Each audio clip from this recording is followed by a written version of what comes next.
Welcome back to Hollywood கதைகள் channel. த housemate மூவியை பற்றி தாங்க நம்ம பார்த்துட்ருக்கோம். போன வீடியோவில் இந்த மூவியோட ஃபர்ஸ்ட் ஹாஃப் ஃபுல்லுமே பார்த்துருப்போம். அது முடியும் போது நான் ஒன்று சொல்லியிருப்பேன், இந்த மூவியில் இதுக்கு மேலே தாங்க மிகப்பெரிய ட்விஸ்டே வரப்போகுது, இதில் யார் மிகப்பெரிய சைக்கோக்கார பைத்தியம்னு பார்க்க போகிறோம்னு சொல்லியிருப்பேன். அது யாருன்றதை பார்க்கலாமா?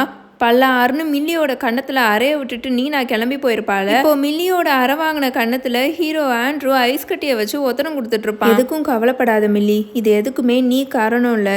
என்னைக்காவது ஒரு நாள் இது நடந்திருக்கணும், இப்போ நடந்திருக்கு, இன்னும் கொஞ்சம் சீக்கிரமே நடந்திருந்தா நல்லா இருந்திருக்கும் அப்படின்னு நம்ம ஹீரோ ஆண்ட்ரூ ஹீரோயின் மில்லியை சமாதானப்படுத்திக்கிட்டு இருப்பாரு. சிசிக்கு என்னாகும் அப்படின்னு மில்லி கேட்பா. நான் நாளைக்கு அவளை போய் கூட்டிட்டு வந்துடுறேன், அவளை வந்து நான் பத்திரமா வச்சுக்கிறேன் அப்படின்னு ஆண்ட்ரூ சொல்லுவான். நான் ஃபஸ்ட்டு வெளியில் எங்கேயாவது வேலை தேடுறேன் அப்படின்னு மில்லி சொல்லுவாளா? நீ என்ன சொல்கிற, எதுக்கு அப்படின்னு ஆண்ட்ரூ கேட்பான். ஆமாம், என்னோட பரோலில் நிறையா கண்டிஷன்ஸ் இருக்குது, நான் வேலைக்கு போகணும் அப்படின்னு மில்லி சொல்லுவா. நீ அதை பற்றிலாம் இதுக்கு மேலே எதுவுமே கவலைப்படாத மில்லி, நீ இங்கேவே என் கூட இந்த வீட்டிலையே இரு, நான் அந்த பரோல் விஷயத்தெல்லாம் பார்த்துக்கிறேன், என்னெல்லாம் பண்ணி உன்னை அதிலேருந்து நான் வெளியில் கூட்டிகிட்டு வர முடியுமோ அதெல்லாம் நான் பண்ணுறேன் அப்படின்னு அவன் சொல்லி மில்லியை சமாதானப்படுத்துவான். அவ்வளோதான், மில்லிக்கு ரொம்ப சந்தோஷமாயிரும். அதுக்கடுத்து ஃபுல்லுமே அந்த வீட்டில் அவங்க ரெண்டு பேரும் ரொம்ப ரொம்ப சந்தோஷமாக, ரொம்ப ஹாப்பியாக, ரொம்ப ரொமான்டிக்காக, எப்போ பார்த்தாலும் செக்ஸ் வச்சுட்டு அவ்வளோ சூப்பராக வாழ்ந்துக்கிட்டு இருப்பாங்க. அழகு தான் இங்கே பவரே. நம்ம எப்போவுமே நம்மளை அழகாக வச்சுக்கணும், அப்போ தான் நம்மளை எல்லாருமே மதிப்பாங்க. நம்மளோட ஸ்மைல் அதில் ரொம்ப ரொம்ப முக்கியம். அதுக்கு நம்மளோட பல்ல நம்ம ஒழுங்காக வச்சுக்கணும். என்னோட அம்மாவுக்கு என்னோட ஸ்மைல் ரொம்பவும் பிடிக்கும் அப்படின்னு ஈனு இழிச்சுக்கிட்டே இந்த ஆண்ட்ரூ பையன் பல்லு விளக்கும் போது மில்லி கிட்ட சொல்லிக்கிட்டு இருப்பான். இப்படி காலையிலையும் மதியமும் ராத்திரியும் அவங்க ரெண்டு பேரும் எப்போ பார்த்தாலும் ரொமான்ஸ் பண்ணிக்கிட்டே இருப்பாங்க. அடுத்த நாள் காலையில் ஒரு தட்டை ஆண்ட்ரூவோட அம்மா வந்து கொடுத்துருப்பாங்களே, விலை உயர்ந்த அந்த china bone plates and cups, அதை மில்லி எடுத்துகிட்டு இருப்பா.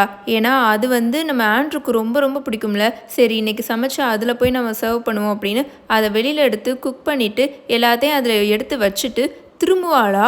பார்த்தா கரெக்டாக ஜன்னல் கிட்ட அந்த வீட்டோட தோட்டக்காரன் என்சோ இருக்கான்ல, அவன் நின்று மில்லியை விடாமல் உத்து பார்த்துக்கிட்டே இருப்பான். அவன் அப்படி பார்க்குறத சடனாக மில்லி திரும்பி பார்த்த உடனே பயந்து கையில் இருக்கிற அந்த தட்டையும் கப்பையும் அப்படியே கீழே போட்டுருவா. எல்லாமே உடஞ்சிரும். உனக்கு என்ன வேணும் அப்படின்னு அவனை பார்த்து மில்லி சரியாக கத்துவா. வேக வேகமாக மேலேருந்து ஆண்ட்ரூ கீழே இறங்கி வந்துக்கிட்டு இருப்பான். என்னாச்சு மில்லி அப்படின்னு. நான் சமைச்சிக்கிட்டு இருந்தேன், அந்த க்ரீப்பியாக இருக்கான்ல அந்த தோட்டக்காரன், அவன் அங்கே நின்று என்னை ரொம்ப உத்து பார்த்துட்டு இருந்தான், பயந்துட்டு எல்லாத்தையும் நான் கீழே போட்டுட்டேன் அப்படின்னு அவள் கத்திட்டு இருப்பா. இதுக்கு மேலே இந்த கிறுக்கங்கிட்ட என்னால் பொறுமையாக இருக்க முடியாது அப்படின்னு ஆண்ட்ரூ கோவமாக கத்திட்டே வெளியில் போய், இதுக்கு மேலே இந்த வீட்டில் உனக்கு இடம் கிடையாது, நீ ஃபஸ்ட்டு கிளம்புறா, உன்னை நான் வேலையை விட்டு தூக்குறேன் அப்படின்னு சொல்லிடுவான். என்சோவும் அமைதியாக வாயை திறந்து எதுவுமே பேசாமல் ஆண்ட்ரூவையும் மில்லியையும் உருன்னு ஒரு மாதிரி முறைச்சு பார்த்துட்டு அங்கேருந்து கிளம்பி போயிடுவான். இந்த நீனா எதுக்காக இவனை இங்கே வேலைக்கு வச்சிருக்கிறதுல பிடிவாதமாக இருந்தானே எனக்கு தெரியல, எனக்கு அவனை சுத்தமாக பிடிக்கவே பிடிக்காது அப்படின்னு ஆண்ட்ரூ உள்ளுக்குள்ளே வந்துட்டு சொல்லிட்டு இருப்பான். என்னை மன்னிச்சிடுங்க, இது உங்களுக்கு ரொம்ப பிடிச்ச பிளேட், உங்கள் அம்மா ரொம்ப காசு போட்டு இதை வாங்கியிருப்பாங்க அப்படின்னு மில்லி சொல்லிட்டு இருப்பாளா. ஆண்ட்ரூ அந்த பிளேட்டை பார்த்துட்டு, விடு, இதை பற்றிலாம் நீ எதுவும் கவலைப்படாத, இனிமேல் நீ குக் பண்ணுறது, க்ளீன் பண்ணுறது, இந்த மாதிரி வீட்டு வேலை பார்க்குறது, இதெல்லாம் ஃபஸ்ட்டு நீ கேரே பண்ணிக்காத அப்படின்னு அவன் மில்லியை சமாதானப்படுத்திட்டு இருப்பான். இதை எதையுமே நீ வெளியில் தூக்கி போட்டுறாத, எனக்கு தெரிஞ்ச ஒரு பிளேட் காய் இருக்கு, இந்த மாதிரி உடஞ்சி போன போன் சைனா பிளேட்ஸ் எல்லாம் அவன் ஒட்ட வச்சு பழைய மாதிரி சரி பண்ணி கொடுப்பான் அப்படின்னு ஆண்ட்ரூ சொல்லிட்டு இருப்பான். ஐம் சாரி அப்படின்னு மில்லி திரும்பவும் சொல்லுவா. பரவாயில்ல, இருக்கட்டும் விடு, நீ சீக்கிரமாகவே லேர்ன் பண்ணிக்குவ அப்படின்னு ஆண்ட்ரூ சொல்லிட்டு அங்கேருந்து போயிடுவான். உடஞ்சி போய் பீஸ் பீஸாக கீழே கிடக்கிற அந்த பிளேட்டையும் அந்த கப்பையும் மில்லி ஒரு ஜிப்லாக் கவரில் எடுத்து போட்டு அங்கே மேலே டேபிளில் வச்சிருவா. அதுக்கப்புறம் ஃபுல்லாக அந்த நல்லா இந்த பக்கமும் அந்த பக்கமும் நடந்து போய் மேலே கீழே நீ எல்லா ரூமுக்கும் போய் சுற்றி பார்த்துட்டு இருப்பா. அந்த வீட்டை அவளை பார்க்க பார்க்க அவளுக்கு ரொம்ப சந்தோஷமாக ஆசையாக இருக்கும். மிகப்பெரிய லாட்ரியே அவளுக்கு அடித்த மாதிரி இருக்கும். இவ்வளோ நாளாக படுத்து தூங்குறது கூட இடம் இல்லாமல் அவளோட பழைய காரில் தூங்கிக்கிட்டு இருந்த மில்லிக்கு இவ்வளோ பெரிய அரண்மனை மாதிரி இருக்கிற வீடு கிடச்சிருக்கிறது சும்மாவா, எவ்வளோ பெரிய விஷயம். அந்த குட்டி பொண்ணு சிசியோட ரூம் அவள் கிராஸ் பண்ணி போயிட்டு இருப்பாளா. அப்போ அவள் ரூம்குள்ளே இந்த வீடோட, இந்த மொத்த வீடோட ஒரு மினியேச்சர் செட்டப் வீடு அங்கே இருக்கும்ல, அதை மில்லி பாப்பா. அங்கே டைனிங் டேபிளில் தானே நம்ம ஆண்ட்ரூ, அவங்க அம்மா நீனா அண்ட் சிசி, இவங்க 3 பேரோட அந்த சின்ன பொம்மை இருக்கும். பட் இப்போ நீனாவோட அந்த சின்ன பொம்மை மேலே ஆட்டிக் ரூம் இருக்குல்ல, நம்ம மில்லி கூட ஒரு ரூம் கொடுத்துருக்காங்களே, அந்த ரூமில் அங்கே இருக்கிற பெட்டில் உட்காந்துருக்கிற மாதிரி இருக்கும். இது என்ன இப்படி இருக்கு அப்படின்னு மில்லி அதை ஒரு மாதிரி டிஃப்ரெண்ட்டாக பார்த்துட்டு அங்கேருந்து போயிடுவா. சீன் இப்போ அங்கே அப்படியே கட் ஆகும். ஈவினிங் ஆஃபீஸ் முடிச்சுட்டு ஆண்ட்ரூ வீட்டுக்கு வருவான். கையில் சாம்பியன் பாட்டில் இருக்கும்ல, அதை வாங்கிட்டு வந்திருப்பான். உடஞ்சி போய் கடந்த அந்த பிளேட் அண்ட் கப்போட பீசஸ் எல்லாத்தையுமே எடுத்து ஜிப்லாக் கவரில் போட்டு மில்லி அங்கே இருக்கிற டேபிளில் வச்சிருப்பாள். அதை இப்போ ஆண்ட்ரூ கையில் எடுத்து ரொம்ப உத்து உன்னிப்பாக பார்த்துக்கிட்டு இருப்பான். மில்லியும் அங்கே வேகமாக வந்து ஆண்ட்ரூவை நல்லா டைட்டாக கட்டி பிடிச்சிட்டு வீட்டுக்கு வந்துட்டிங்களா அப்படின்னு சிரிச்சுக்கிட்டே கேட்டுட்டு இருப்பாளா. இந்த பிளேட்ஸ் எல்லாத்தையும் இந்த பிளேட் பீசஸ் எல்லாத்தையும் கழுவாமல் இதில் போட்டு வச்சுருக்கியா அப்படின்னு ஆண்ட்ரூ கேட்பான். ஆமாம், அதை கழுவ போய் என்னோட கை வெட்டிக்கிச்சுன்னா என்ன பண்ண அப்படின்னு மில்லி சொல்லிட்டு இருப்பாளா. ஆமாம், அதுவும் சரிதான். டின்னர் சமைச்சிட்ட போல் ஸ்மெல் சூப்பராக வருது. பட் நம்ம சாப்பிட போகிறதுக்கு முன்னாடி இன்னும் கொஞ்சம் ஒரு வேலையை பார்த்துக்கலாமா அப்படின்னு சொல்லிட்டு அவன் மில்லியை அப்படியே தூக்கிட்டு மேலே அந்த ஆட்டிக் ரூம் இருக்கும்ல அங்கே போய் அந்த பெட்டில் போட்டுக்குவான். வாங்கிட்டு வந்திருந்த ஷாம்பைன் பாட்டிலையும் கையில் மேலே எடுத்துகிட்டு வந்திருப்பான். நம்ம ஷாம்பைன் குடிச்சிட்டு அதுக்கப்புறம் எல்லா வேலையும் பார்க்கலாம் அப்படின்னு சொல்லிட்டு ஷாம்பைனை 2 கிளாஸில் ஊற்றி மில்லிக்கு கொடுத்துட்டு அவனும் ஒரு கிளாஸ் குடிச்சுப்பான். அதுக்கப்புறம் ஃபுல்லுமே அவங்க ரொமான்டிக்காக இருப்பாங்க. அண்ட் தென் சீன் அப்படியே கட் ஆகும். மில்லி அந்த பெட்டில் படுத்து நல்லா தூங்கிக்கிட்டு இருப்பா. என்ன நடந்துச்சுன்னே அவளுக்கு ஞாபகம் இருக்காது. எந்திரிச்சு பார்த்தா அந்த ரூமில் அவள் படுத்திருக்க அந்த பெட்டு, அந்த ரூமில் ஒரு சின்ன ஃப்ரிட்ஜ் இருந்துச்சுல அது, அப்புறம் அந்த கிளாசட் ஏரியா மாதிரி இருக்கிற இடத்துல ஒரு சின்ன பக்கெட் இருக்கும். வேறு எதுவுமே அந்த ரூமில் இருக்காது. மில்லிக்கு ரொம்பவே ஷாக்கிங்காக இருக்கும். வேகமாக எந்திரிச்சு போய் அந்த ரூம் கதவை திறக்க ட்ரை பண்ணுவான். ஆனால் அது ஓப்பனே ஆகாது. ஆண்ட்ரூ இருக்கீங்களா? இந்த ரூமோட டோர் ஸ்டெக்காக இருக்குன்னு நினைக்கிறேன். ஆண்ட்ரூ எங்கே இருக்கீங்க? கதவை தரங்க கதவை தரங்கன்னு ரொம்ப நேரமாக அவள் கத்திக்கிட்டே இருப்பா.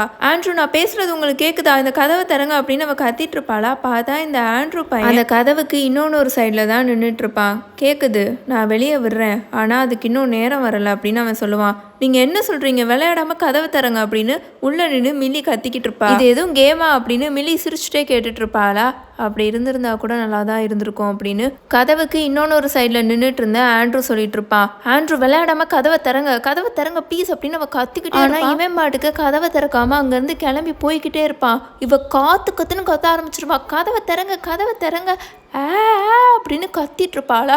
அந்த சீனோட அப்படியே ஃப்ளாஷ்பேக் கூட்டிகிட்டு போய் நம்ம நீனா அந்த வீட்டில் இருந்து கிளம்பும்போது கேட்டுக்கிட்ட போய் காரை நிப்பாட்டிட்டு கத்தி அழுது பயங்கரமாக கத்துவாள். இப்போ கத்துன்னு கத்துறத அப்படியே அந்த சீனுக்கு கூட்டிகிட்டு போய் நீனா கத்துற சீனை காமிப்பாங்க. பயங்கரமாக கத்திக்கிட்டு இருந்த நீனா அப்படியே கத்துறத ஸ்டாப் பண்ணி கத்தி அந்த காரில் உட்காந்து சிரிச்சிட்ருப்பா. அப்படி ஒரு சிரிப்பு, அவ்வளோ நிம்மதியான சிரிப்பு. வயிறு வலிக்க அந்த காருக்குள்ளே உட்காந்து நல்லா கத்தி சிரிச்சுட்டு இங்கேருந்து கிளம்பலாம் அப்படின்னு சொல்லி அங்கேருந்து கிளம்பி நேராக ஹோட்டலில் போய் ரூமை போட்டு அந்த ஹோட்டல் ரூமில் நல்ல ட்ரிங்க்ஸ் பண்ணிவிட்டு பாட்டை போட்டுட்டு ரொம்ப சந்தோஷமாக டான்ஸ் ஆடி ஆண்ட்ரூவை கெட்ட வார்த்தையில் திட்டிட்டு நல்லா அந்த ரூமில் குதிச்சிட்ருப்பா பெட்டில் ஏறி. அப்படியே அங்கே சீன் கட் ஆகும். அந்த ரூமில் இன்னொன்று ஒரு சைடில் வந்து உட்காந்துட்டு அவள் சிசிக்கு லெட்டர் எழுதிட்டுருப்பா.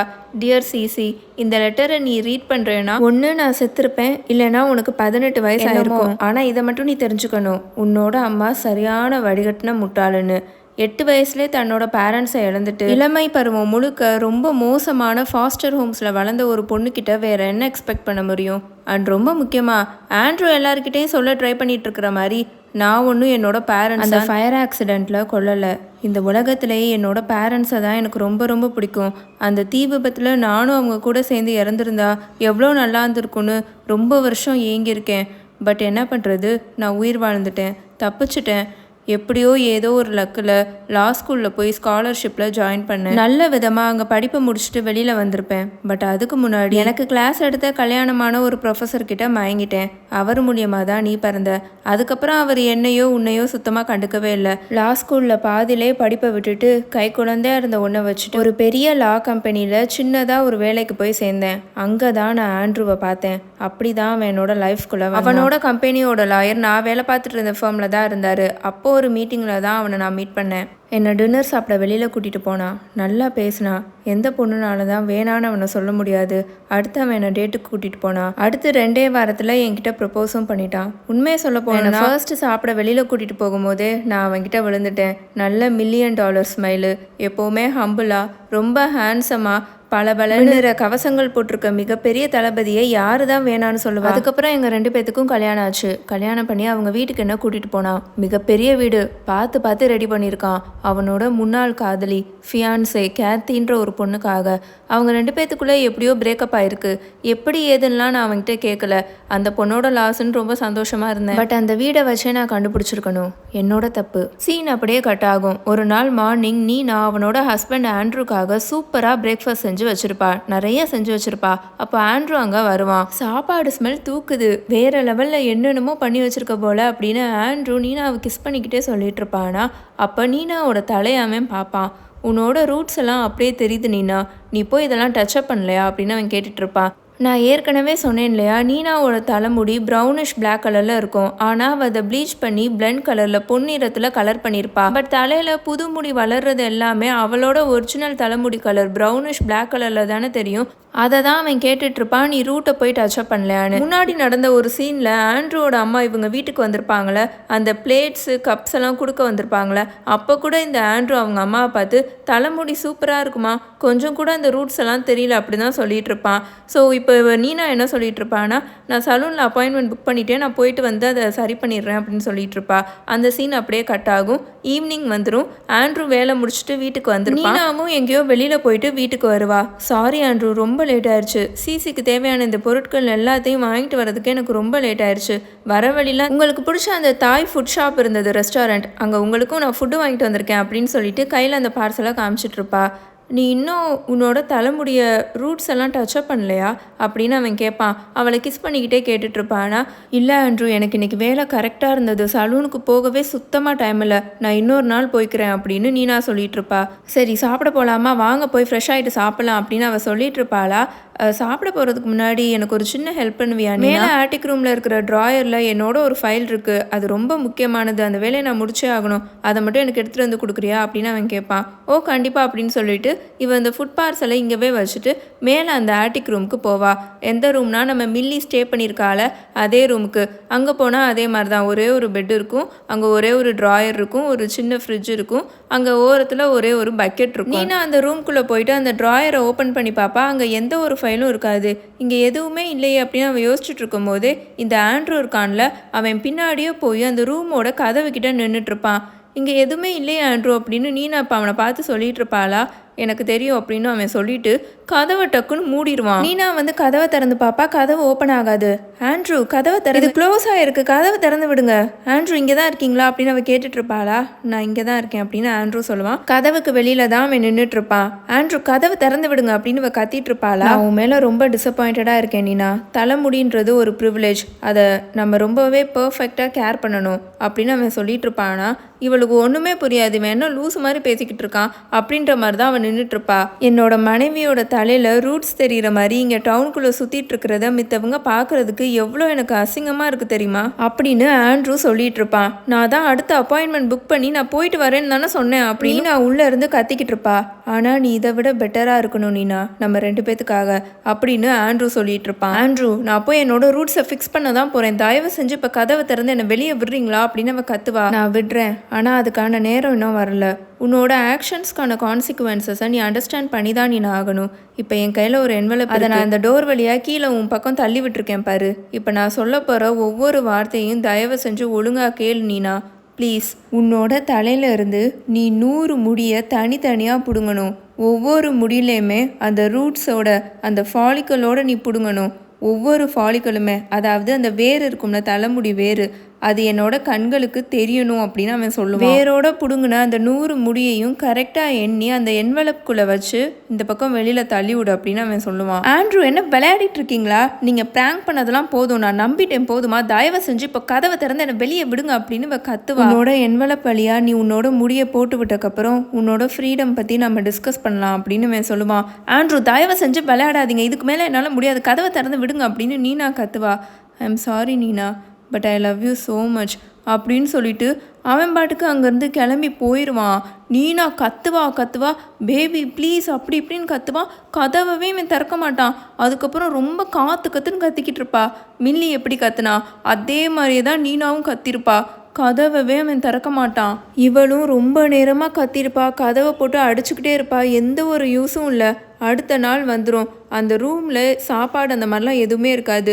அந்த பெட்டு, அப்புறம் அந்த சின்ன ஃப்ரிட்ஜ் இருக்கும், அதில் 3 சின்ன பாட்டிலில் தண்ணி இருக்கும், அப்புறம் ஒரு பக்கெட் இருக்கும். அந்த பக்கெட்டை தான் அவள் ரெஸ்ட் ரூமாக யூஸ் பண்ணுவாள். எந்த மாதிரி ஒரு மனுஷனை நம்ம கல்யாணம் பண்ணியிருக்கோன்னு அவளுக்கு ரொம்ப அப்போ தான் பயமே வரும். அந்த ரூமில் அப்போ நான் இருந்தபோது இந்த கல்யாணத்துக்கு முன்னாடி நீயும் நானும் தனியாக இருந்ததெல்லாம் நான் யோசிச்சு பார்த்தேன் சிசி இப்படின்னு அவள் அந்த லெட்டரில் எழுதிட்டுருப்பா. அப்போ நம்ம எவ்வளோ சந்தோஷமாக இருந்தோம். காசே இல்லைனாலும் ரொம்ப நிம்மதியாக சந்தோஷமாக இருந்தோம். பட் எனக்கு அங்கே அப்போது வேறு வழி தெரியல. இவன்கிட்ட இருந்து தப்பிக்கணும்னா சீக்கிரமாக இந்த ரூம்லேருந்து வெளியில் வந்து நான் உன்னை பார்க்கணுன்னா முடிய பிடுங்கி தான் ஆகணும் அப்படின்னு சொல்லிட்டு அவள் அங்கே உட்காந்து ஒவ்வொரு முடிய 100 முடிய வேரோட பிடுங்குவா. பிடுங்கி தனித்தனியாக எடுத்து எண்ணிட்டு அந்த என்வலப்குள்ளே வச்சு கதவு வழியாக வெளியே போட்டு விடுவா. அன்னைக்கு நாளும் அந்த ரூம்லேயே அவளுக்கு அப்படியே போயிடும். அடுத்த நாள் மார்னிங் வரும்.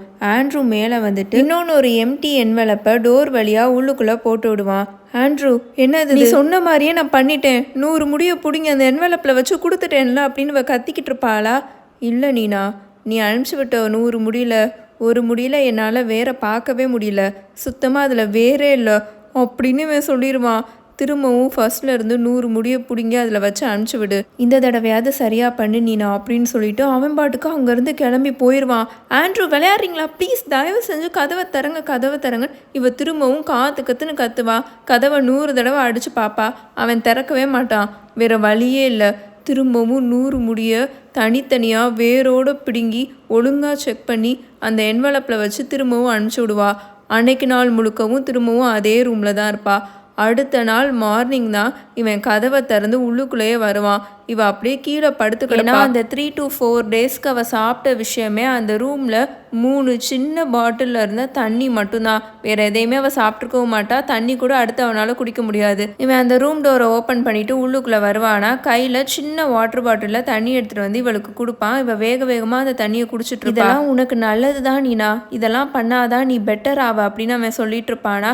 இவ வேகமாக அந்த தண்ணியை குடிச்சிட்டு கீழே சிசியை பார்க்குறதுக்காக ஓடுவா. ஏன்னா 3-4 நாளாக பிள்ளையை பார்க்கல. ஸோ வேகமாக சிசியோட ரூமுக்கு ஓடுவாளா. அந்த குட்டி பாப்பா அங்கே ப்ளே ஏரியாவில் நின்று விளையாடிட்டு இருக்கும். இவ போய் அவளோட பொண்ணை டச் பண்ணுறதுக்கு முன்னாடியே அந்த ரூம்லேயே அப்படியே மயக்க போட்டு கீழே விழுந்துருவா. அப்போ தான் அவள் ரியலைஸ் பண்ணுவா, இவன் வந்து ஒரு சின்ன வாட்டர் பாட்டிலில் தண்ணி கொடுத்துருப்பான்ல, அதில் இவன் என்னத்தையோ கலந்து விட்டுருக்கான். நிறையா மாத்திரையெல்லாம் போட்டு மயக்க மருந்து மாதிரி போட்டு அவள் அப்படியே அங்கே மயக்க போட்டு கீழே விழுந்துருவா. நைட் ஆயிரும். சிசி அழுகிற குரல் இவளுக்கு கேட்கும். ரொம்ப மயக்கத்தில் இருப்பா. அப்படியே எந்திரிப்பா. அந்த சத்தம் கேட்குற திசையை பார்த்து போயிட்டுருப்பா. பாத்ரூமில் இருந்து வந்துட்டுருக்கும். வேகமாக உள்ளுக்குள்ளே போய் பார்த்தா பாத் டப்பில் சிசி அந்த சின்ன பொண்ணு அந்த பாத் டப்புக்குள்ளே மூழ்கி போய் கிடக்கும். மேலே ஃபுல்லாக தண்ணியாக, பாத் டப் ஃபுல்லுமே தனியாக தான் இருக்கும்.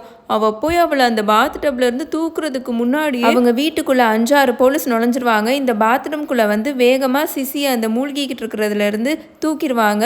அப்படியே நீனாவையும் அரெஸ்ட் பண்ணி கூட்டிகிட்டு போயிடுவாங்க. இதெல்லாம் அவள் அந்த லெட்டரில் உட்காந்து எழுதிட்டு இருக்கா. அந்த போலீஸ் சுச்சுவேஷனில் நான் இருந்திருந்தாலும் இப்படி தான் நம்பியிருப்பேன். நானே நிறையா ட்ரக்ஸ் போட்டு மயக்கம் அடைஞ்சு உன்னையும் கொலை பண்ண ட்ரை பண்ணதாக தான் நானும் நம்பியிருப்பேன். ஸோ அவங்க என்னை கூட்டிகிட்டு போயிட்டாங்க. பட் அங்கேருந்து அவளை கூட்டிகிட்டு போகிறதுக்கு முன்னாடி இந்த ஆண்ட்ரூ அவளை பார்த்து ஒரு மாதிரி நக்கலாக சிரிப்பான். இவளை சைக்காட்ரிக் வார்டில் அடைச்சிருவாங்க. இவளும் அங்கே நடந்த எல்லா விஷயத்தையும் அங்கே சொல்ல ட்ரை பண்ணுவா. பட் யாருமே நம்ப மாட்டாங்க. நீ தான் தேவையில்லாமல் கற்பனை பண்ணிட்டு இருக்க, இப்படியே இருந்தால் ரொம்ப மோசமாக தான் போகும்னு சொல்லி அவளுக்கு எக்கச்சக்க மாத்திரை கொடுப்பாங்க. மென்டல் டிஸார்டர் மாத்திரைலாம் இருக்கும், டிப்ரெஷன் மாத்திரை, இதெல்லாம் கொடுத்து அவளை 9 மாசமா அங்கேயே இருக்க வச்சிருவாங்க. ஸோ எனக்கு அதுக்கு மேலே வேற எந்த வழியும் தெரியல. நான் தான் அப்படி பண்ணேன், நான் தான் உன்னை அந்த மாதிரி கொலை பண்ண ட்ரை பண்ணேன் அப்படின்னு சொல்லி நான் உண்மையை ஒத்துக்கிட்டா மட்டும்தான் அவங்க என்னை நம்பி அங்கேருந்து வெளியில் விடுவாங்க. இல்லாட்டி அங்கேவே என்னை பூட்டி வச்சிருவாங்கன்னு எனக்கு நல்லாவே தெரிஞ்சிருச்சு. ஸோ நான் தான் அதை பண்ணேன்னு உண்மையை ஒத்துக்கிட்டேன். பொய்யான ஒரு விஷயத்த உண்மைன்னு நான் ஒத்துக்கிட்டேன். அதுக்கப்புறம் தான் அவங்க அங்கேருந்து என்னை விட்டாங்க. 9 மாதம் கழித்து வீட்டுக்கு வந்து நான் உன்னை பார்த்தேன். பட் அங்கே எல்லாமே மாறி போயிருந்தது. தெரியாதனமாக இந்த சைக்கோ பையன்கிட்ட வந்து மாட்டிக்கிட்டேன்னு ரொம்பவே பயந்துட்டேன். நான் மட்டும் வந்து மாட்டினது பத்தாம உன்னையும் சேர்ந்து இங்கே இழுத்து விட்டுட்டேன். எப்படியாவது உன்னை நான் காப்பாற்றணும். அப்போது அங்கே வீட்டில் வேலை பார்த்துட்டு இருந்த என்சோ மட்டும்தான் வெளி உலகத்துக்கு கூட என்னை கனெக்ட் பண்ணிக்கிற ஒரு ஆளாக இருந்தான். வேற யாருமே இல்லை. அவன் மட்டும்தான் என்னை நம்பினான். அவனுக்கு மட்டும்தான் எல்லாமே தெரியும். இங்கேருந்து தப்பிச்சு போகிறதுக்கு எனக்கும் உனக்கும் புதுசாக பாஸ்போர்ட் ரெடி பண்ணி கொடுத்தான். அதை நான் ட்ராயரில் வச்சுருந்ததை எப்படியோ அந்த சைக்கோ ஆண்ட்ரூ பார்த்துட்டான். என்னை திரும்பவும் ட்ராமா போட்டு சைக்காட்ரிக் வார்டுக்கு அனுப்பிச்சி வச்சுட்டான். திரும்பவும் 9 மாதம் அங்கவே இருந்தேன். இந்த கல்யாணத்துலேருந்து என்னால் உயிரோடு தப்பிச்சு வரவே முடியாதுன்னு எனக்கு நல்லாவே தெரிஞ்சிருச்சு. இவ்வளோ ஹேண்ட்ஸமாக இருக்கிற ஆள், இவ்வளோ கைண்டாக இருக்கிற ஒரு ஆள், இவ்வளோ பெரிய பொசிஷனில் இருக்கிற ஒரு ஆள், இவ்வளோ ரிச்சாக இருக்கிற ஒரு ஆள் இப்படிப்பட்ட ஒரு கேவலமான சைக்கோவாக இருப்பான்னு உலகம் எப்படி நம்பும்? இந்த ரிலேஷன்ஷிப்பில் ரொம்ப ஹாப்பியாக இருக்கிற ஒய்ஃபாக நல்ல ஒரு பொண்ணாக காமிச்சிக்க தான் நான் ட்ரை பண்ணிகிட்டே இருந்தேன் எல்லாரும் முன்னாடியும்.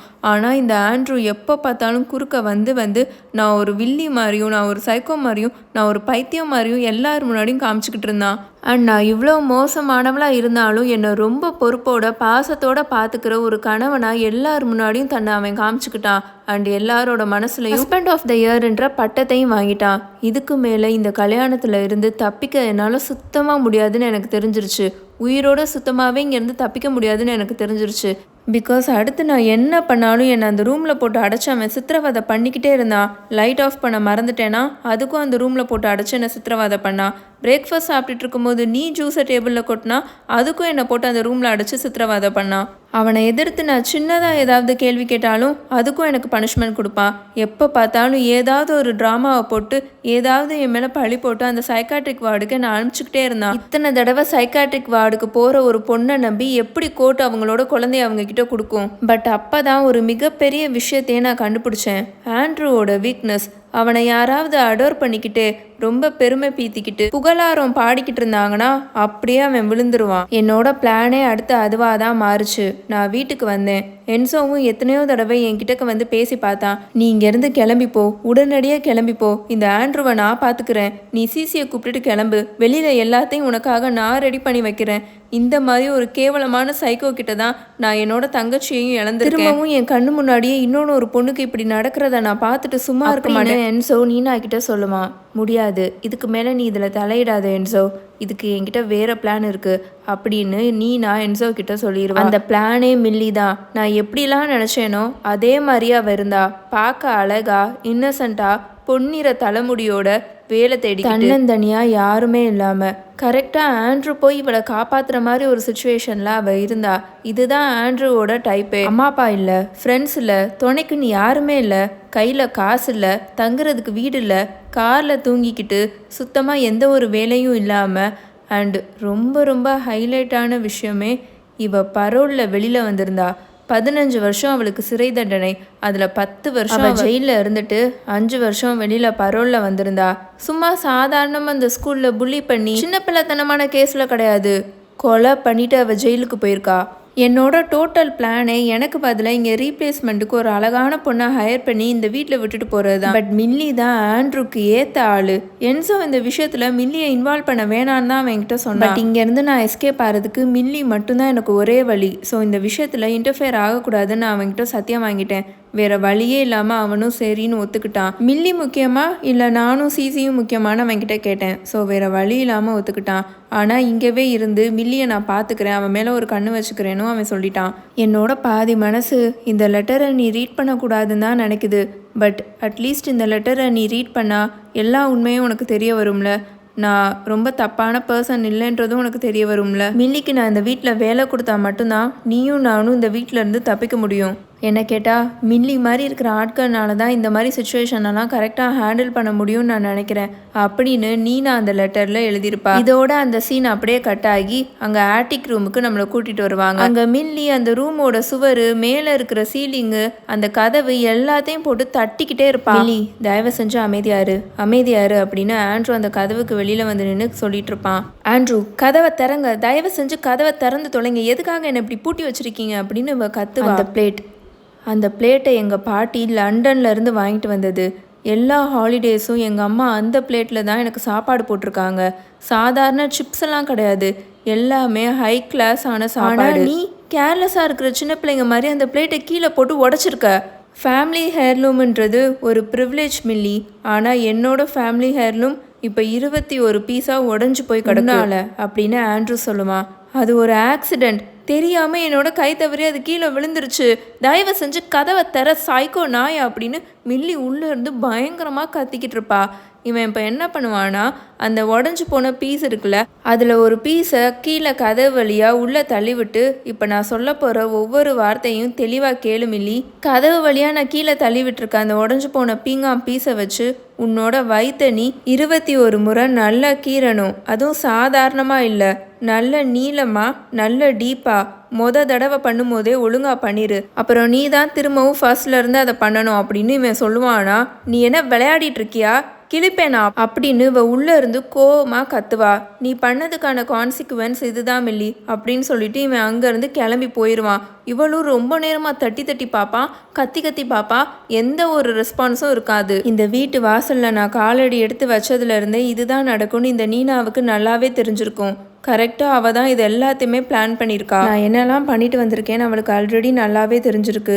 ஏன்னா ஏற்கனவே நான் ஜெயிலுக்கு போனதுக்கான ரீசனும் இதே மாதிரி ஒரு க்ரீப்பியான சைக்கோ நாயினால தான் அப்படின்னு இப்போ மில்லி அவளோட ஃப்ளாஷ்பேக் ஸ்டோரியை நரேட் பண்ணிட்டு இருப்பா. என்ன மில்லி மிக பெரிய பெரிய பணக்காரங்களோட பசங்களாம் படிக்கிற பிரைவேட் ஸ்கூலில் ஸ்காலர்ஷிப்பில் படிச்சுட்டு இருப்பா. அங்கே இப்படி தான் இந்த ஆண்ட்ரூ மாதிரியே எல்லாருக்கிட்டையும் நல்லவன்னு பேர் வாங்கின ரொம்ப ஹேண்ட்ஸமாக இருக்கிற நல்ல பணக்கார வீட்டு பையன் அங்கே படிச்சுட்டு இருப்பான்.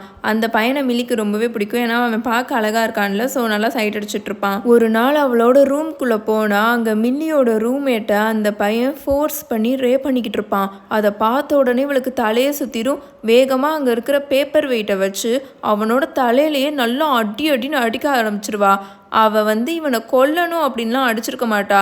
ஆனால் இவன் அடித்த அடியில் அவன் செத்துருவான். அவன் ரேப் பண்ணான்ல அந்த பொண்ணு, மில்லியோட ரூம்மேட், அந்த பொண்ணும் அவன் அப்படிலாம் பண்ணலை, இவ தான் தேவையில்லாமல் அடிச்சே கொண்டுட்டா அப்படின்னு போய் சொல்லி பிளேட்டை மாற்றி விட்டுருவா. ஏன்னா அவங்க எல்லாருமே பணக்கார வீட்டு பசங்க, ஏதாவது சொன்னால் அவளுக்கு தான் பிரச்சனை ஆகும். ஆனால் இவ அப்படி இல்லை, ஸ்காலர்ஷிப்பில் தானே படிச்சுட்டு இருக்கா. ஸோ யாருமே இவளை நம்ப மாட்டாங்க. மில்லியோட ஓன் பேரண்ட்ஸே மில்லியை நம்ப மாட்டாங்க. 15 வருஷம் அவளுக்கு சிறை தண்டனை கொடுத்துருவாங்க. 10 வருஷம் அவள் ஜெயிலில் தான் இருந்திருப்பா. ஒழுங்காக இருக்கான்னு 5 வருஷம் அவளை பரோலில் வெளியே விட்டுருவாங்க. வெளியில் வந்தவ ஒரு ரெஸ்டாரண்ட்டில் போய் வேலை பார்த்துட்டு இருப்பா. அங்கே இப்படி தான் ஒரு ஆள் அங்கே வேலை பார்க்குற பொண்ணு இந்த மாதிரி செக்ஷுவலாக அசால்ட் பண்ணிட்டு இருப்பானா. அவனே இவ போய் நல்லா அடின்னு அடிச்சிருவா, பயங்கரமாக அடிச்சிருவா. வேலையை விட்டு அவளை அங்கேருந்து தூக்கிடுவாங்க. அடுத்து தான் இந்த வீட்டில் அவள் வேலை பார்க்க வந்திருப்பா. இது எல்லாமே நீனாக்கு தெரிஞ்சுதான் நம்மளை இந்த வீட்டுக்கே அவள் கூப்பிட்டு வேலை கொடுத்துருக்கா அப்படின்னு மில்லிக்கு இப்போ தெரிய வந்திருக்கு. எவ்வளோ விஷயங்களை நம்ம வாழ்க்கையில் நம்ம ஃபேஸ் பண்ணிட்டோம். இந்த மாதிரி க்ரீப்பியாக இருக்கிற சைக்கோ நாய்களெல்லாம் நம்ம பார்த்துட்டோம். ஸோ நம்ம வாழ்க்கையில் நிறைய விஷயத்த நம்ம சர்வே பண்ணி வந்துட்டோம். இதையும் நம்ம சர்வே பண்ணணும் அப்படின்னு அவள் வைராகியமாக இருப்பாள்.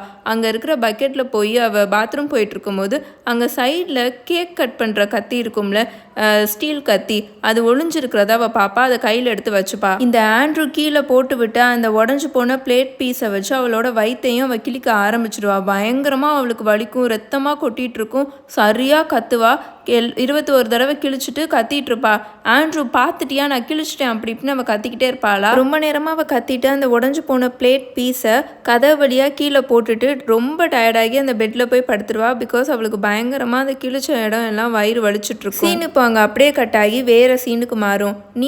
நீனாவோட பொண்ணு சீசையும் ஒரு ரெஸ்டாரண்ட்டில் உட்காந்து சாப்பிட்டுட்டு இருப்பாங்க. சீசி, நம்ம 2 பேரும் இந்த ஊரை விட்டு போய் வேறு ஊரில் வாழ போகிறோம். நம்ம 2 பேர் மட்டும் தனியாக ரொம்ப நிம்மதியாக ரொம்ப சந்தோஷமாக வாழ போகிறோம் அப்படின்னு நீனா சொல்லிகிட்டு இருப்பா. அப்போது மில்லி அப்படின்னு சீசி கேட்பா. மில்லி அப்பா கூட ஸ்டே பண்ண போகிறா அப்படின்னு நீனா சொல்லுவா. நம்ம மில்லியையும் அங்கேருந்து நம்ம கூட கூட்டிகிட்டு போயிடுவோம் அப்படின்னு சீசி சொல்லுவா. மில்லினால தன்னைத்தானே டேக் கேர் பண்ணிக்க முடியும் சீசி அப்படின்னு நீனா சொல்லுவா. பட் அவளுக்கு ரொம்பவே கில்ட்டியாக தான் இருக்கும். அந்த சீன் அப்படியே கட் ஆயிரும். அடுத்த நாள் வந்துடும். அடுத்த நாள் மார்னிங் ஆண்ட்ரூ போய் அந்த ரூம் கதவை ஓப்பன் பண்ணுவான். மில்லி அந்த பெட்டில் ரொம்ப டயர்டாகி நல்லா படுத்து தூங்கிட்டு இருப்பா. அவள் மேலே ஃபுல்லுமே ரத்தமாக தான். இவன் போய் அவள் பக்கத்தில் உட்காந்து அவளை எழுப்பி விட்டுட்டு இருப்பான். குட் மார்னிங் தூங்கு மூஞ்சி, எந்திரி அப்படின்னு சொல்லி ரொம்ப நார்மலாக ரொம்ப பாசமாக பேசிக்கிட்டு இருப்பான். எனக்கு உன்னை ரொம்ப பிடிக்கும் மில்லி, உன் கூட சேர்ந்து என்னோட லைஃப்பை வாழணும்னு ஆசைப்படுறேன். தப்பு செஞ்சால் என்னெல்லாம் நடக்குன்றதை நீ லேர்ன் பண்ணணும். உன்னோட ஆக்ஷன்ஸ்க்கான கான்சிக்வன்சஸை நீ லேர்ன் பண்ணணும். உனக்கு இங்கே எல்லாமே கிடைக்கும் மில்லி. எஜுகேஷன், ஃபினான்ஷியல் ஸ்டெபிலிட்டி, அழகான வீடு, நல்ல குடும்பம், இதெல்லாம் உனக்கு வேணும் தானே அப்படின்னு அவன் கேட்டுட்ருப்பானா. ஆமாம், எனக்கு வேணும் தான் அப்படின்னு அவள் சொல்லிட்டு இருப்பா. அவன் அப்போ அவளை கிஸ் பண்ண வந்துக்கிட்டு இருப்பான். இவ கையில் வச்சிருந்தால அந்த கேக் வெட்டுற கத்தி, அதை வச்சு நல்லா அவனோட கழுத்துலேயே அவள் குத்திடுவா. அவன் கழுத்துல இருந்து ரத்தமாக கொட்ட ஆரம்பிச்சிடும். எனக்கு வேணும் தான், ஆனால் உன்ன மாதிரி ஒரு சைக்கோ நாய் கூட இல்லை அப்படின்னு சொல்லிட்டு வேகமாக அவன் அங்கேருந்து குத்திட்டு ஓட ட்ரை பண்ணிட்டு இருப்பா. பட் அவன் வேகமாக அவளை பிடிச்சிடுவான். அதுக்கப்புறம் அவள் ரொம்ப கஷ்டப்பட்டு அவன் நல்லா எத்திட்டு கீழே விழுந்து கிடக்கிற அவனோட ஃபோனையும் அந்த கத்தியும் எடுத்துட்டு வேகமாக வெளியில் ஓடி அந்த கதவை பூட்டிடுவா.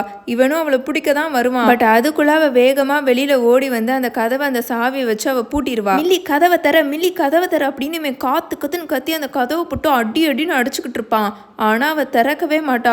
உன்னை நான் சும்மா விட மாட்டேன்டி, கண்டிப்பா உன்னை நான் போலீஸ்கிட்ட பிடிச்சி கொடுப்பேன், இப்பவே நான் ஃபோன் பண்றேன் அப்படி இப்படின்னு ஃபோனை தேடிக்கிட்டு இருப்பான். ஆனா இவ தான் ஃபோன் எடுத்துட்டு வந்துட்டாளே. போலீஸ்கிட்ட உன்னை பிடிச்சி கொடுத்து உன்னை நான் ஜெயிலில் தள்ளலை அப்படின்னு அவன் பாட்டுக்கு கத்திக்கிட்டே இருப்பான். நான் போய் ஃபஸ்ட்டு சாண்ட்விச் சாப்பிடணும் அப்படின்னு சொல்லிட்டு அவள் பாட்டுக்கு கீழே இறங்கி போயிடுவா. கிச்சனுக்கு போய் தண்ணியை நல்லா எடுத்து குடிச்சிட்டு சாண்ட்விச்சை ரெடி பண்ணி நிம்மதியாக அங்கே உட்காந்து சாப்பிடுவா. அவள் மேலே ஃபுல்லுமே இன்னும் ரத்தமாக தான் இருக்கும். அவள் சாப்பிட்டுட்டு இருக்கும் போது ஆண்ட்ரூவோட அந்த ஃபோனில் ஒரு மெசேஜ் வரும். யாருன்னு பார்த்தா ஆண்ட்ரூவோட அம்மா. டைவர்ஸ் பேப்பர்ஸை இஷ்யூ பண்ணிட்டியா மை பியூட்டிஃபுல் பாய் அப்படின்னு மெசேஜ் வந்திருக்கும். அதை பார்த்த உடனே நம்ம மில்லிக்கு பயங்கரமாக ட்ரிகர் ஆயிரும். அவங்க அம்மா இங்கே கொடுத்துட்டு போனாங்களே விலை உயர்ந்த அந்த சைனா பிளேட்ஸு, அது எல்லாமே எக்கச்சக்கமாக நிறையா பேக்கில் போட்டு ரொம்ப பத்திரமா அங்கே இருக்கிற கிச்சனில் ட்ராயரில் மேலே இருக்கும். அது எல்லாத்தையுமே அவள் கீழே இறக்குவா. அண்ட் தென் ஒரு கட்டிங் பிளேடையும் எடுத்துப்பா. எல்லாத்தையும் எடுத்துகிட்டு இப்போ மேலே போவாங்க. ஆட்டிக் ரூமில் போய் அந்த கதவுக்கு வெளியில் வைப்பா. மில்லி வந்துட்டியா? ப்ளீஸ் தயவு செஞ்சு கதவை தர. நான் தெரியாமல் அந்த மாதிரி பிஹேவ் பண்ணிட்டேன். உங்ககிட்ட அந்த மாதிரி நான் பண்ணியிருக்க கூடாது தான். ப்ளீஸ் கதவை தர. எனக்கு டக்குன்னு கோவம் வந்துடுது. என்னால் கண்ட்ரோல் பண்ண முடியல. பட் நீ என் கூட இருந்தால் எல்லாமே சரியாயிரும். இப்போ கதவை திறக்கிறியா? எனக்கு ரொம்ப தண்ணி தவிக்குது. நான் ஃபஸ்ட்டு தண்ணி குடிக்கணும் அப்படின்னு அவன் உள்ளுக்குள்ளே உட்காந்து சொல்லிக்கிட்டு இருப்பான். திறக்கிறேன் அப்படின்னு அவள் சொல்லுவா. யா ப்ளீஸ் தர அப்படின்னு அவன் சொல்லிட்டு இருப்பானா. ஆனால் அதுக்கு இன்னும் நேரம் வரலை அப்படின்னு அவள் சொல்லுவா. இவன் பேசின மாதிரியே அவங்க நின்று பேசி கையில் எடுத்துகிட்டு வந்த அந்த கட்டிங் பிளேடை கீழே கதவு வழியாக உள்ளுக்குள்ளே தள்ளி விட்டுட்டு இதை வச்சு முன்னாடி இருக்கிற உன்னோட பல்ல பிடுங்கி கீழே அனுப்பிச்சி விடு அப்படின்னு அவள் சொல்லுவா. ஃபர்ஸ்ட்டு உன்னோட அந்த பியூட்டிஃபுல்லான ஸ்மைலுக்கு ஒரு முடிவை கட்டணும். அதை வச்சுட்டு தானே இங்கே இருக்கிறவங்க எல்லாரையும் நீ மயக்கிக்கிட்டு இருந்த. எல்லாரும் நீ எவ்வளோ பெரிய டாக்ஸிக்கான கேவலமான க்ரீப்பியான சைக்கோன்னு தெரியாமல் உன்கிட்ட மயங்கிக்கிட்டு இருந்தாங்க. அதுக்கு ஃபஸ்ட்டு ஒரு முடிவு கட்டணும். உங்கள் அம்மாவுக்கு உன்னோட இந்த அழகான ஸ்மைல் ரொம்ப ரொம்ப பிடிக்கும்ல. இனிமே அவங்க உன்னை அப்படி பார்க்கவே கூடாது அப்படின்னு சொல்லுவா. என்ன விளையாடுறியா? கதவை திரடி அப்படின்னு அவன் அங்கே முரட்டுத்தனமாக சைக்கோ மாதிரி கத்த ஆரம்பிச்சிருவான். இவ்வளோ நாள் இந்த ரூம்குள்ளே இருந்தேன்ல ஆண்ட்ரூ, நிறையாவே கான்சிக்வன்சஸ் பற்றி நான் கற்றுக்கிட்டேன். இப்போ மட்டும் நீ உன்னோட பல்ல பிடுங்கி கொடுக்கலனா உங்கள் அம்மா உனக்காக ஆசையாக பொத்தி பத்திரமா வச்சு இங்கே உன்கிட்ட வந்து கொடுத்த இந்த விலை உயர்ந்த பிளேட்ஸு, கப்ஸு, டீபாட்ஸு எல்லாமே உடைக்கப்படும் அப்படின்னு அவள் சொல்லுவா. என்னடி சொல்கிற? கதவை திரடி. நீ மட்டும் அதில் கையை வச்ச உன்னை நான் கொல்லாமல் விட மாட்டேன் அப்படி இப்படின்னு இவன் பயங்கரமாக கத்த ஆரம்பிச்சிருவான். அவ்வளோதான். மில்லி அவள் எடுத்துகிட்டு வந்து அங்கே வச்சுருக்கிற அந்த பேகை ஓப்பன் பண்ணி அதுக்குள்ளே இருந்து ரொம்ப ரொம்ப பார்க்க அழகாக இருக்கிற விலை உயர்ந்த அந்த சைனா டீ பாட் இருக்கும்ல, அதை அப்படியே அங்கே தூக்கி போட்டு உடப்பா. அந்த கதவு முன்னாடி தான் அதை போட்டு அவள் டொப்புன்னு உடப்பாளா. அந்த உடஞ்சி போன பீஸ் முழுக்க அந்த கதவுக்கு அடியில் அந்த ரூம்குள்ளே போய்கிட்டு இருக்கும். ஆண்ட்ரூ பைத்தியக்காரன் மாதிரி முழு முக சைக்கோ மாதிரி கத்துன்னு கத்திக்கிட்டு இருப்பான். அதில் கையை வைக்காதடி, உன்னை நான் கொன்னே போட்டுருவேன், அதில் கையை வைக்காதடி அப்படின்னு கத்திக்கிட்டு இருப்பான். இந்த அழகான குடிக்கிற கப்ஸ், இதில் சிசி கண்டிப்பாக ஜூஸ் ஊற்றி குடிச்சிருப்பா அப்படின்னு சொல்லிட்டு அதையும் போட்டு அங்கே உடச்சி நொறுக்கிடுவா. அந்த நொறுங்கின பீஸ் முழுக்க அந்த கதவு வழியாக கீழே அவனோட ரூம்குள்ளே போய்கிட்டு இருக்கும். மில்லி தயவு செஞ்சு ப்ளீஸ் நிறுத்து. உனக்கு என்ன வேணாலும் நான் செய்கிறேன், எவ்வளோ காசு வேணாலும் நான் கொடுக்குறேன் அப்படின்னு அங்கே ஆண்ட்ரூ கத்திக்கிட்டு இருப்பான். உன்னோட ஃபேவரட்டான பிளேட்ஸு, இது உனக்கு ரொம்ப ரொம்ப பிடிக்கும்ல அப்படின்னு அதில் இருக்கிற சின்ன 2 பிளேட்டையும் போட்டு நொறுக்கி எடுத்துகிட்டு இருப்பான். நீ தயவு செஞ்சு நிப்பாட்டு, உனக்கு நான் என்ன வேணாலும் செய்கிறேன், எவ்வளோ காசு வேணாலும் கொடுக்குறேன் அப்படின்னு இவன் கத்திக்கிட்டே இருப்பானா. சரி, எனக்கு இப்போ அதெல்லாம் வேணாம், உன்னோட பல்ல பிடுங்கி கீழே கதை வழியாக போட்டு விடு அப்படின்னு அவள் சொல்லுவா. அதை பண்ணுறதுக்கு முன்னாடி நான் உன்னை கொன்றுவேன் அப்படின்னு உள்ளே நின்றுட்டு ஆண்ட்ரூ கத்திக்கிட்டு இருப்பான். நீ என்னை ஃபஸ்ட்டு கொள்றியா இல்லை நான் உன்னை ஃபஸ்ட்டு கொள்றேனான்னு பார்ப்போம். நான் எதுக்காக ஜெயிலுக்கு போனேன் நீ நான் உன்கிட்ட சொல்லலையா? உன்னை மாதிரி ஒரு சைக்கோ பேலை கொண்டுட்டு தாண்டா நான் ஜெயிலுக்கே போனேன் அப்படின்னு சொல்லி கையில் அவள் பெட்ரோல் எடுத்துகிட்டு வந்திருப்பாளா ஒரு கேனில். அதை முழுக்க அந்த கதவு வழியாக உள்ளுக்குள்ளே ஊற்றிக்கிட்டு இருப்பா. அந்த கதவு ஓரத்தில் முழுக்க அந்த பெட்ரோலை ஊற்றிட்டு இருப்பா. மில்லி நீ என்ன பண்ணுற? தயவு செஞ்சு நிறுத்து அப்படின்னு அவன் உள்ள நின்று கத்திக்கிட்டே இருப்பான். அவள் தீப்பெட்டியை எடுத்து தீயை பற்ற வச்சிருவாளா.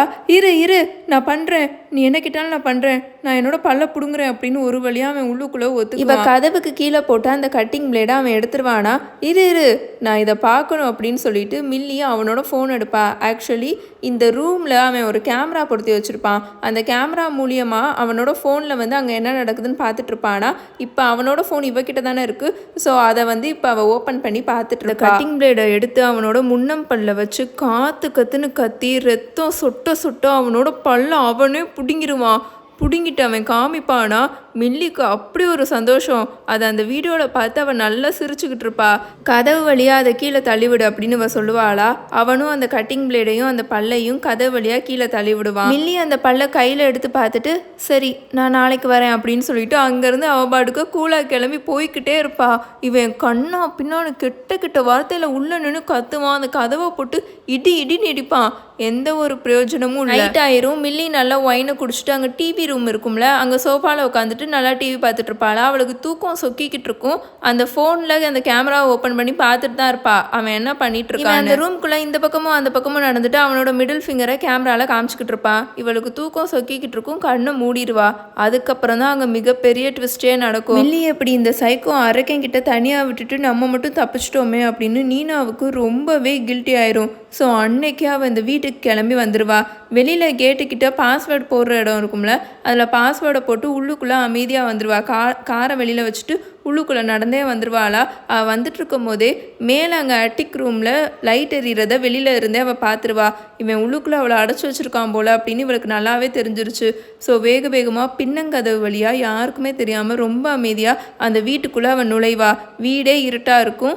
ஆனால் அந்த டிவி ரூமில் இருந்து மட்டும் டிவி ஓடுற சத்தம் கேட்டுட்ருக்குமா. ஸோ இந்த சைக்கோ பையன் அங்கே தான் இருக்கான் போல் அப்படின்னு இவளே கெஸ் பண்ணிவிட்டு மேலே போக ஆரம்பிச்சிருவான் அந்த அட்டிக் ரூமுக்கு. அங்கே மேலே படிக்கட்டில் ஏறி போயிட்டு இருக்கும்போது லைட்டாக சத்தம் கேட்டுரும். ஸோ நல்லா தூங்கிக்கிட்டு இருந்த மில்லி பயந்துட்டு எந்திரிச்சிடுவா. வேகமாக அந்த ஃபோனில் கேமராவை எடுத்து செக் பண்ணி பார்ப்பாளா. பார்த்தா அவன் அந்த ரூமில் தெரியவே மாட்டான். ஸோ இவளும் பயந்துட்டு வேகமாக மேலே போயிட்டுருப்பாளா. ஆனால் நீனா அதுக்குள்ளே அந்த ஆட்டிக் ரூமோட கதவு கிட்ட போய் நின்று, மில்லி இருக்கியா, நான் நீனா வந்திருக்கேன், உன்னை இங்கேருந்து நான் காப்பாற்றி கூட்டிகிட்டு போயிடுறேன் அப்படின்னு சொல்லி அவள் கதவை திறப்பா. அந்த சாவி வெளியில் தானே இருக்கும். கதவை திறப்பாளா. வேகமாக மில்லியும் அந்த படிக்கட்டுக்கு கீழே ஓடி வந்து நின்று பார்த்துருவா.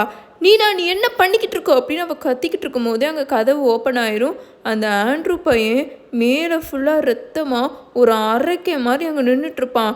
அவன் இப்போது வேகமாக வெளியில் வந்து, ஓ நீனா வந்துட்டியா, அவனை நான் ரொம்ப மிஸ் பண்ணேன் அப்படின்னு சொல்லி அவளை பிடிச்சி அந்த படிக்கட்டில் கீழே உருட்டி விட்டுருவான். தென் வேகமாக அந்த படிக்கட்டில் கீழே இறங்கி வந்து, உனக்கு தெரியும்லடி இவகிட்ட விட்டுட்டு போனால் இவ இப்படி தான் பண்ணுவா எனக்கு அப்படின்னு உனக்கு தெரியும்லடி, தெரிஞ்சுதானே நீ பண்ணு அப்படின்னு சொல்லிட்டு நீனாவோட கழுத்தை நல்லா நெரிக்க ஆரம்பிச்சிருவான். பின்னாடி நின்றுட்டு இருந்த மில்லி அங்கேருந்து ஒரு கிளாஸ் தொட்டியை வச்சு அவனோட மண்டையிலேயே நல்லா நொறுக்குவாளா, அடிப்பாளா. கிளாஸ் எல்லாம் நல்லா உடஞ்சி போயிடும். அவனோட மண்டையிலேருந்து ரத்தம் வர ஆரம்பிச்சிடும். இப்போ அவன் நீனாவை விட்டுட்டு மில்லியை நல்லா துரத்த ஆரம்பிச்சு அடிக்கட்டில் ஓடி போய் வேகமாக அவளை துரத்தி பிடிச்சி அவளோட கழுத்தையும் போட்டு நல்லா நெரிக்க ஆரம்பிச்சிருவானா. உனக்கு எவ்வளோ தைரியம்டி, நீ என்கிட்ட செத்த, இப்போ நான் உன்னை கொல்லாமல் விட மாட்டேன் அப்படி இப்படின்னு அவன் கத்திக்கிட்டு இருக்கும் போதே ஏற்கனவே மில்லியை அவனோட கழுத்தில் ஒரு கத்தியை வச்சு குத்திருப்பாள. அதே இடத்துல இப்போ அவள் கையை வச்சு நல்லா குத்துன்னு குத்த ஆரம்பிச்சிருவா. அவனுக்கு பயங்கரமாக வலி, உயிர் போக ஆரம்பிச்சிடும். விட்டுருமா. ஸோ வேறு வழி இல்லாமல் மில்லி அங்கேருந்து வேகமாக ஓடிடுவான். இவன் துரத்திக்கிட்டே கண்ணா பின்னான்னு கெட்ட வாரத்தில் கத்திக்கிட்டே போவான். அவளை பிடிக்கிறது போய்கிட்டு இருப்பான். ஆனால் மில்லி அங்கே ஆளை காணோம். எங்கே ஓடி போனானே தெரில. வெளியிலலாம் போய் கத்திக்கிட்டு இருப்பான். இந்த பக்கமும் அந்த பக்கமும் வந்து ஒரு ராட்சசை மாதிரி கத்திக்கிட்டு இருப்பான். அவளை விடு அப்படின்னு. இப்போ மேலே இருந்து நீனா கத்துற சத்தம் கேட்கும். ஸோ இவன் வேகமாக மேலே ஓடி போவான். பார்த்தா அங்கே நீனா படிக்கட்டுக்கிட்ட நின்றுட்டுருப்பா. இவன் அங்கே போய் நின்றுட்டு, ஓ நீனா, உன்னை நான் ரொம்ப மிஸ் பண்ணேன், எனக்காக நீ திரும்ப வந்துட்டியா, நான் இன்னும் உன்னை ரொம்ப லவ் பண்ணுறேன், நான் எல்லாத்தையுமே இங்கே சொதப்பிட்டேன்ல, எனக்கே பார்த்தா நல்லா தெரியுது, நான் ஏதாவது தப்பு பண்ணேன்னா அது தப்பு தான்னு ஒத்துக்குவேன்ல நீனா, அது உனக்கே நல்லா தெரியும்ல, நீ இப்போவும் பார்க்க ரொம்ப க்யூட்டாக இருக்க, நான் உன்னை ஃபர்ஸ்ட் டைம் செக்ரட்டரியாக பார்க்கும்போது நீ எப்படி க்யூட்டாக இருந்தியோ அதே மாதிரியே தான் இப்போவும் இருக்க, அப்போவும் உனக்கு யாருமே இல்லை, உன்னை எப்படியாவது காப்பாற்றி கூட்டிகிட்டு வந்து நல்ல வாழ்க்கையை கொடுக்கணும்னு நினச்சேன், அதே மாதிரியே நானும் உன்னை ரொம்பவே நல்லா பார்த்துக்கிட்டேன், இப்போவும் எந்த பிரச்சனையும் இல்லை, இது எல்லாத்தையுமே நம்ம மறந்துட்டு திரும்ப ஃபர்ஸ்ட்லேருந்து ஸ்டார்ட் பண்ணலாம் அப்படின்னு அவன் ரொம்ப கேஷுவலாக ரொம்ப நார்மலாக ஒரு மென்டல் பையன் மாதிரி வந்து நின்று பேசிக்கிட்டு இருப்பான். இல்லை அப்படின்னு நீனா சொல்லுவாளா, என்ன இல்லை, இப்போ நீ என்னை விட்டு இங்கேருந்து கிளம்பி போனேன்னா உனக்கு ஒரு நாதியும் இல்லை, உனக்குன்னு யாருமே இல்லை, காசு இல்லை, நீ எங்கே போவ, என்ன பண்ணுவ, அவ்வளோதான், உன் நிலைமை என்ன ஆகும், ஒரே வாரத்தில் திரும்ப வந்து என்கிட்ட வந்து உன்னை திரும்ப சேர்த்துக்க சொல்லி கெஞ்சிக்கிட்டு இருப்ப, அந்த மில்லியையும் நான் ஈஸியாக இப்போ ஜெயிலில் அடைச்சிடுவேன், அதுக்கப்புறம் நம்ம 2 பேரும் ரொம்ப சந்தோஷம் பழைய மாதிரி நல்லா நம்ம வாழலாம் அப்படின்னு அவன் சொல்லிக்கிட்டு இருப்பானா. சைக்கோ நாயே, உன்கிட்டலாம் எவடா வாழ்வா, மேலே நான் எதுவும் பாசம் வச்சுருக்கேன்னு பைத்தியம் மாதிரி நம்பிக்கிட்டு இருக்க பைத்தியம் நீ, உன் மேலே எனக்கு ஒரு துளி கூட எதுவுமே இல்லை, உனக்குன்னு சொந்தமாக குழந்தைங்களும் இல்லை, எந்த ஒரு ஃபேமிலியும் இல்லை, உன்னோட அம்மா 1% பாசம் வைக்க மாட்டாங்களான்னு ஏங்கிக்கிட்டு இருக்க சைக்கோ நாய் நீ, உன் கூட சேர்ந்து இன்னும் ஒரு நாள் திரும்ப வாழ்கிறதுக்கு நான் இன்னைக்கே செத்து போயிடலான்டா அப்படின்னு அவள் சொல்லுவா. அப்போ நானே அதை பண்ணிடுறேன் அப்படின்னு சொல்லிட்டு இவன் முன்னாடி வந்து நீனாவை அந்த படிக்கட்டில் இருந்து கீழே தள்ளிவிட ட்ரை பண்ணுவானா. ஆனால் அதுக்குள்ளே மில்லி பின்னாடி இருந்து வந்து அப்படியே அவனை பிடிச்சி முன்னாடி தள்ளிடுவான். மலைமாடு மேல் ஃப்ளோர்லேருந்து கீழ் ஃப்ளோரில் தொம்முன்னு வந்து விழுந்துடும். அப்படியே அங்கவே அவனோட சோழியும் முடிஞ்சிடும். இவளுக்கு 2 பேரும் மேலே நின்றுட்டு அவனை பார்த்துட்டு இருப்பாளுங்க. தென் அங்கே மேலே ஒரு சான்லியர் லைட் இருக்குமா, அதில் இருக்கிற ஒரு குண்டு பல்பை கலட்டி நீனா மேலேருந்தே அப்படியே கீழே தொம்முன்னு தூக்கி போடுவா. நீனா நீ என்ன பண்ணிட்டு இருக்க அப்படின்னு மில்லி கேட்பா. இந்த லைட் எரியாமல் இருந்துச்சுன்னா இங்கே வந்து இந்த லைட்டை தான் கையாலே ரிப்பேர் பண்ணுறதுக்கு ஆண்ட்ரூக்கு ரொம்பவே பிடிக்கும். பாவம் அப்படி பண்ண போய் தான் மேலேருந்து கீழே இப்படி விழுந்து செத்துட்டான் அப்படின்னு நீனா சொல்லிட்டு இருப்பா.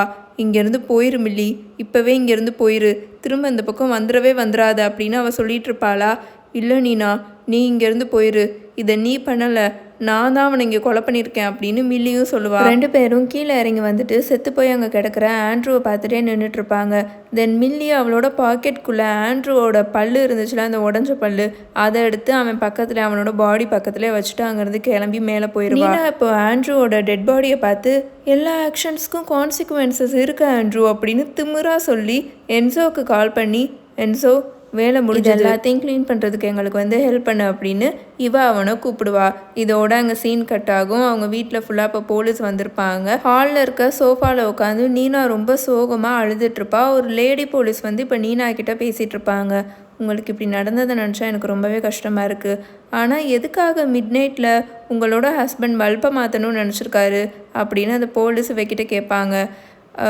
என்னோட ஹஸ்பண்டுக்கு ஒரு சில விஷயம்லாம் கொஞ்சம் ஒரு மாதிரி பர்ஃபெக்டாக இருக்க தான் பிடிக்கும் அப்படின்னு அழுதுகிட்டே சொல்லிகிட்ருப்பா. ஓகே, இப்படி மேலேருந்து கீழே விழுந்தவரோட கழுத்தில் எதுக்காக இப்படி டீப்பான கட்டு இருக்குது அப்படின்னு அந்த போலீஸ் கேட்பாங்க.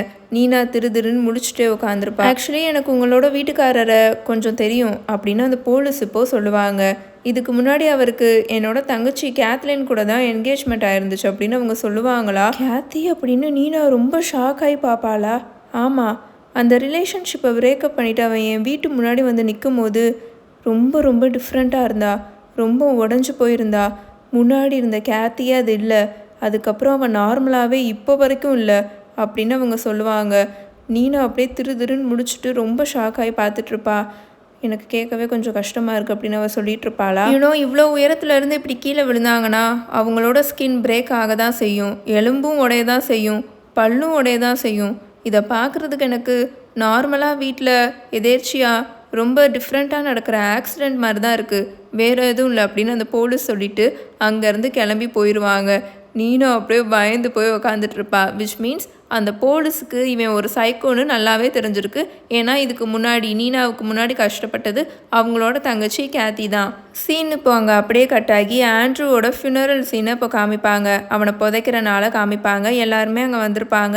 அவனை புதைச்சலாம் முடிச்சுட்டு எல்லாருமே வந்து அந்த பக்கத்து வீட்டுக்காரங்க, அந்த நெய்பர்ஹுட்டில் இருக்கிறவங்க, அப்புறம் அந்த பிடிஏ அசோசியேஷனில் இருக்கிறவங்க, அந்த பேரண்ட்ஸ், இவங்க எல்லாரும் வந்து நீனாவுக்கு ஆறுதல் சொல்லிட்டு இருப்பாங்க. ஏற்கனவே இவங்க வீட்டுக்கு 3 லேடிஸ் வந்திருக்குங்களா, வந்து உட்காந்துட்டு பொறணி கூட பேசிகிட்டு இருந்துச்சுங்களா, அதுங்களும் இப்போ வந்து நீனாவுக்கு ஆறுதல் சொல்லிட்டு இருக்குங்க. இந்த வீட்டை நீ விற்றே ஆகணுமா நீனா, எதுக்காக இதை விற்றுட்டு இங்கேருந்து நீ கலிஃபோர்னியா வரைக்கும் போக போகிற, அங்கே போய் எதுக்காக நீ வாழ போகிற அப்படின்னு இவங்க எல்லாரும் கேட்டுட்டு இருப்பாங்களா. எனக்கு கொஞ்சம் டைம் தேவைப்படுது, நான் கொஞ்சம் இங்கேருந்து கொஞ்சம் மூவ் ஆகி நான் போய் வாழணும் அப்படின்ற மாதிரி அவள் சொல்லிட்டு இருப்பா. பக்கத்தில் இவளோட மாமியார் ஆண்ட்ரூவோட அம்மாவும் நின்றுட்டுருப்பாங்களா, நல்லா டிப்டாப்பாக நின்றுட்டுருப்பாங்க. இவங்க 3 பேரோட ஃபேமிலியும் அவங்களுக்கும் ஆறுதல் சொல்லிட்டு இருப்பாங்களா.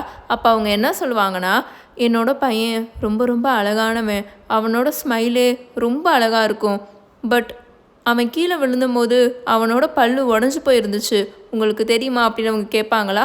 என்னது அப்படின்னு இவங்க எல்லாருமே ஷாக் ஆகிற மாதிரி பார்த்துட்டு இருப்பாங்க. ஒருத்தவங்க அவங்களோட பல்லை ஒழுங்காக டேக் கேர் பண்ணலைன்னா இப்படி தான் ஆகும். பல்லுன்றது ப்ரிவிலேஜ், அதை நம்ம தான் ஒழுங்காக பார்த்துக்கணும், இல்லைன்னா அது நம்மளை விட்டு போயிடும் அப்படின்னு அவங்க சொல்லுவாங்களா. இவங்க எல்லாருமே அந்த அம்மாவை மென்டல் மாதிரி பார்த்துட்ருக்குங்க. என்ன இந்த அம்மா லூஸ் மாதிரி பேசிக்கிட்டு இருக்கு அப்படின்னு நினச்சிட்டு அங்கேருந்து அவங்க ஒரு மாதிரி முகத்தை வச்சுட்டு எல்லாரும் கிளம்பி அமைதியாக நகர்ந்து போயிடுவாங்க. நீனாவும் இப்போ அந்த அம்மாவை ரொம்ப ஒரு மாதிரி பாப்பா. அவளுக்கு இப்போ தான் ரியலைஸ் ஆகும், இந்த பொம்பளை இப்படி இருக்கிறனால தான் ஆண்ட்ரூவும் இப்படி இருக்கான்னு. நீனா கூட நின்றுட்டு இருந்த அந்த குட்டி பாப்பா சிசி இப்போ அங்கேருந்து நகர்ந்து முன்னாடி நடந்து போயிட்டுருக்குமா. இவன் எங்கே போகிறான்னு தேடிட்டு நீனாவும் பின்னாடியே போவா. பார்த்தா அந்த பொண்ணு மில்லி கிட்ட போகும். ஆமாம், அங்கே மில்லியும் வந்திருப்பா. உன்னை நான் இங்கேருந்து போயிட சொன்னேன்ல மில்லி, இங்கேருந்து நீ ஓடி போயிரு அப்படின்னு நீனா சொல்லிட்டு இருப்பாளா. என்னால் எங்கேயும் ஓடி போக முடியாது நீனா, மறந்துட்டியா? நான் பரோலில் இருக்கேன், என்னால் இங்கேருந்து எங்கேயுமே போக முடியாது அப்படின்னு அவள் சொல்லிட்டு இருப்பா. தென் நீனா மில்லியை நல்லா கட்டி பிடிச்சிட்டு உன்னோட லைஃப்பை நீ எப்படியாவது வாழ்ந்துரு மில்லி அப்படின்னு சொல்லிட்டு அவள் கையில் ஒரு செக்கை கொடுத்துட்டு அங்கேருந்து சிசியை கூப்பிட்டுட்டு போயிடுவா. செக்கை மில்லி ஓப்பன் பண்ணி பாப்பா. அதில் $1,00,000 எழுதியிருக்கும். அவளுக்கே ரொம்ப ஷாக்கிங்காக இருக்கும், இவ்வளோ காசானு. தென் அப்படியே அங்கே சீன் கட் ஆகும். மில்லி இப்போது இன்னொருத்தவங்க வீட்டில் உட்காந்துருப்பா. வேலைக்காக அங்கே வந்திருப்பா, வீட்டு வேலைக்கு.